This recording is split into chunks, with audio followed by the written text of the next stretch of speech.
സാഹിത്യ സംഘം ഷൊർണൂർ യൂണിറ്റ് ഓണാഘോഷം സംഘടിപ്പിച്ചു. മേഖലാ കമ്മിറ്റി അംഗവും ഷൊർണൂർ നഗരസഭ വിദ്യാഭ്യാസ സ്റ്റാൻഡിംഗ് കമ്മിറ്റി ചെയർമാനുമായ കെ ലക്ഷ്മണൻ ഉദ്ഘാടനം ചെയ്തു. യൂണിറ്റ് പ്രസിഡന്റ് വി ഹേമലത അധ്യക്ഷത വഹിച്ചു. യൂണിറ്റ് സെക്രട്ടറി വി വേണുഗോപാലൻ, മേഖലാ കമ്മിറ്റി അംഗം K Murali, A Swayamprabha, Jameela, Balaravi, P Haridas, A Arumukhan, Sheril Nasar, Roni Vinod എന്നിവർ സംസാരിച്ചു. തുടർന്ന് ജെറിൻ, നാഹർ, മറിയം, ജമീല, അബ്ദുൾ നാസർ, മാഹിർ ചെറുതുരുത്തി, പ്രസീല, ഷീന, രഞ്ജിത്ത്, യു രാഘവൻ, മാളൂട്ടി, സിനി എന്നിവരുടെ കലാപരിപാടികളും ഉണ്ടായി. വിഭവസമൃദ്ധമായ ഓണസദ്യയോടെയാണ് ഓണാഘോഷ പരിപാടികൾക്ക് സമാപനമായത്. News centre, Shoranur.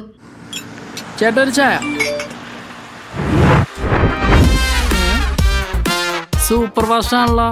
ഇതെന്താ കേരള വിഷൻ വൈഫൈയാ? ഫാസ്റ്റ് ഒക്കെ തന്നെ, പക്ഷെ Kerala Vision wifi connection free ആണ്. ചായ ഫ്രീ അല്ല, കാശട് Kerala vision free wifi connection. Free ആയി കണക്ട് ആവൂ.